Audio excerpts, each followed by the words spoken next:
Quelle est la fameuse différence entre la voix de tête et le falsetto? Est-ce que c'est la même chose? Ben, il y en a souvent qui se posent la question, donc j'y réponds aujourd'hui dans cette vidéo. Mon nom est Tricia Turcotte, je suis professeure de chant et coach vocal ultra passionnée.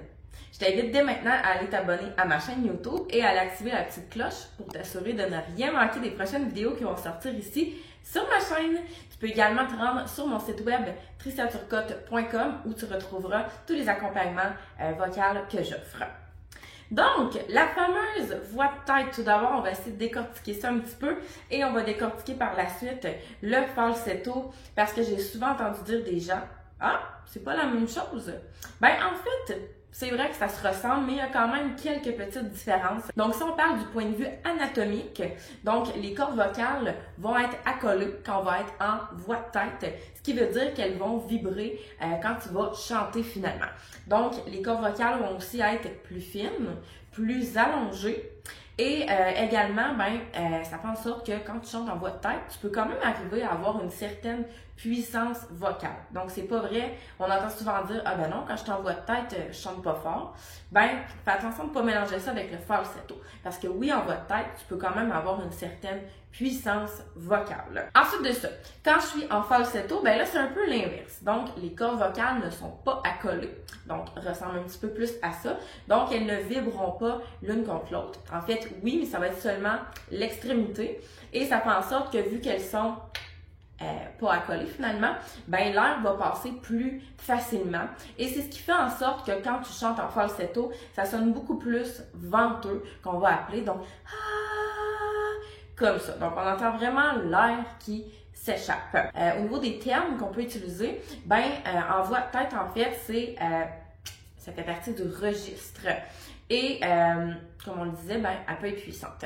Versus en falsetto, c'est plutôt un mode vocal, c'est un effet vocal qu'on va aller ajouter dans une chanson. Donc, elle peut pas vraiment être puissante à cause de la perte d'air que je parlais. Donc, évidemment, on ne chantera pas une chanson au complet en falsetto.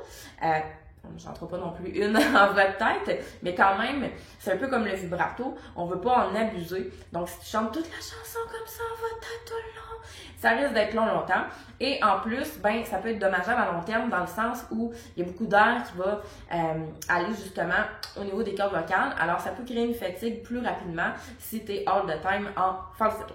Alors, je te conseille tout d'abord de solidifier ta voix de poitrine et ta voix de tête. Et par la suite, là, tu pourras aller travailler ton falsetto. C'est vraiment une question de couleur, aussi une question de goût. On en retrouve de plus en plus dans la musique pop.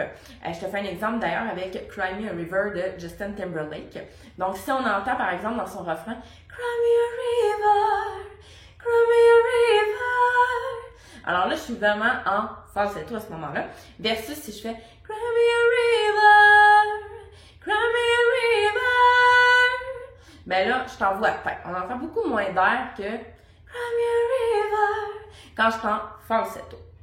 Alors, c'est ça à distinguer entre les deux. Donc, non, ce n'est pas la même chose, mais il faut dire que le falsetto vient un petit peu, en fait, de la voix de tête. Donc, il se crée à partir de la voix de tête. Petit exemple maintenant.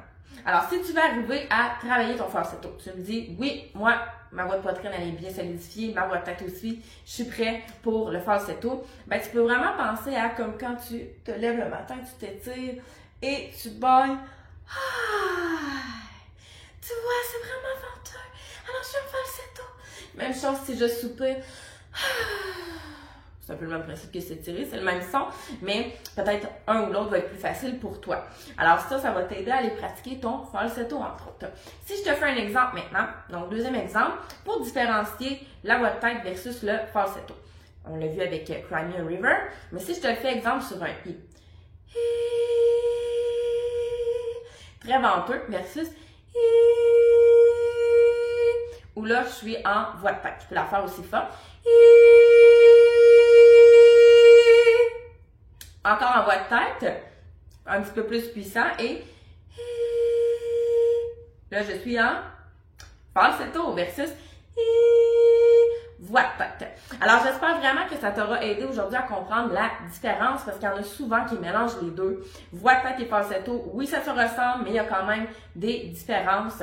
Donc, quand je suis en voix de tête, je suis en mécanisme léger, mais les cordes vocales sont accolées versus en falsetto, elles ne sont pas. Donc, il y a beaucoup plus d'air qui va aller passer. C'est beaucoup plus une voix venteuse qu'on va utiliser comme effet vocal souvent.